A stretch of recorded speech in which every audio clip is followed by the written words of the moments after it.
Welcome back. आज का अपना टॉपिक है different types of excretory organs and products. CO2 की तरह और भी कई एक्सक्रीटरी प्रोडक्ट होते हैं जैसे ammonia, urea, uric acid, water and excretory ion जैसे phosphate ion, sulphate ion, sodium ion, potassium ion and chloride. ये सभी डिफरेंट डिफरेंट मेटाबॉलिक एक्टिविटी के प्रोडक्ट होते हैं।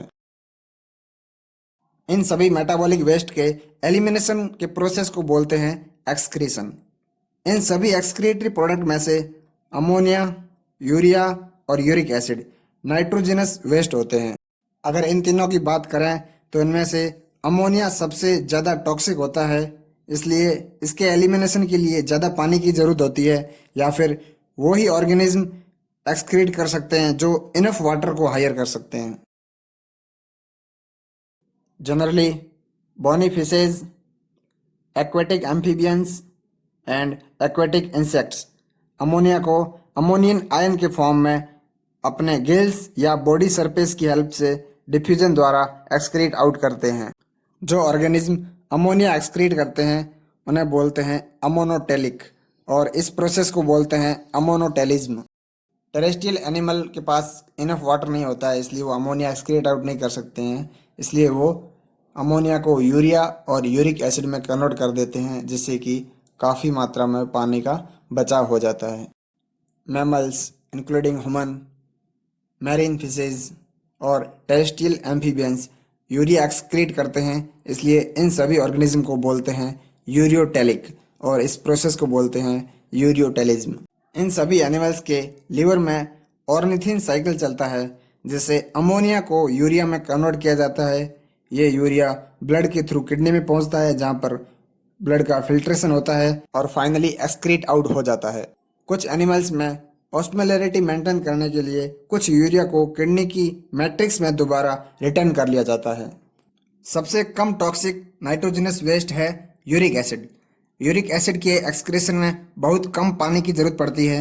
यूरिक एसिड को पैलेट और पेस्ट के फॉर्म में एक्सक्रीट किया जाता है। यूरिक एसिड एक्सक्रीट करने वाले ऑर्गेनिज्म में mainly reptiles, insects, land snails और बर्ड्स शामिल है।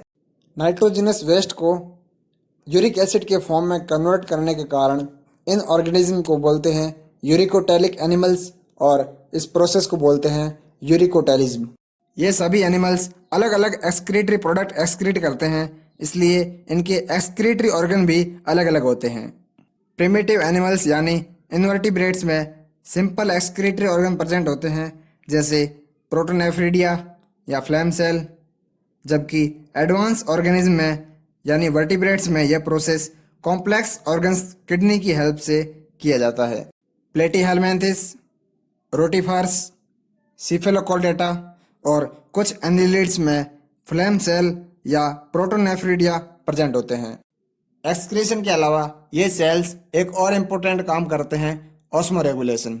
बॉडी में आयंस के रेगुलेशन को बोलते हैं ऑस्मोरेगुलेशन। नेक्स्ट एक्सक्रीटरी ऑर्गन का नाम है नेफ्रिडिया। नेफ्रिडिया एनिलिड्स में पाया जाता है, जैसे अर्थवर्म। नेफ्रिडिया ट्यूबुलर स्ट्रक्चर होती है जो कि नाइट्रोजनस वेस्ट को रिमूव करती है और आयनिक बैलेंस को भी मेंटेन करती है।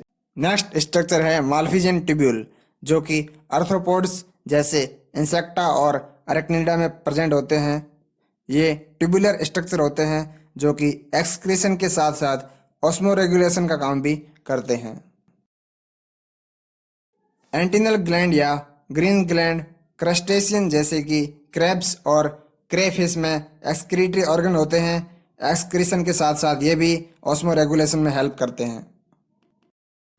हाईली इवॉल्व्ड मैमल्स जैसे कि मैन में एक्सक्रीटरी ऑर्गन होते हैं 1 पेयर ऑफ किडनी। किडनी के अलावा स्किन, लीवर और लंग्स भी एक्सक्रीशन में हेल्प करते हैं। स्किन में सेबेसियस ग्लैंड प्रेजेंट होते हैं जो कि सीबम सीक्रेट करते हैं, जिससे हाइड्रोकार्बन, स्टीरॉल और वैक्सेस का एक्सक्रीशन होता है। ये सीक्रेशन बॉडी के ऊपर एक प्रोटेक्टिव लेयर बनाते हैं। सेबेसियस ग्लैंड्स की तरह स्वेट ग्लैंड्स भी बॉडी से कुछ वेस्ट मटेरियल को एक्सक्रीट करते हैं। ये glands watery fluid substance sweet secret करते हैं। इस फ्लूइड में सोडियम क्लोराइड, यूरिया और लैक्टिक एसिड भी प्रेजेंट होते हैं। इसके अलावा स्वेट ग्लैंड्स का एक और मेन फंक्शन होता है कूलिंग इफेक्ट ऑफ बॉडी।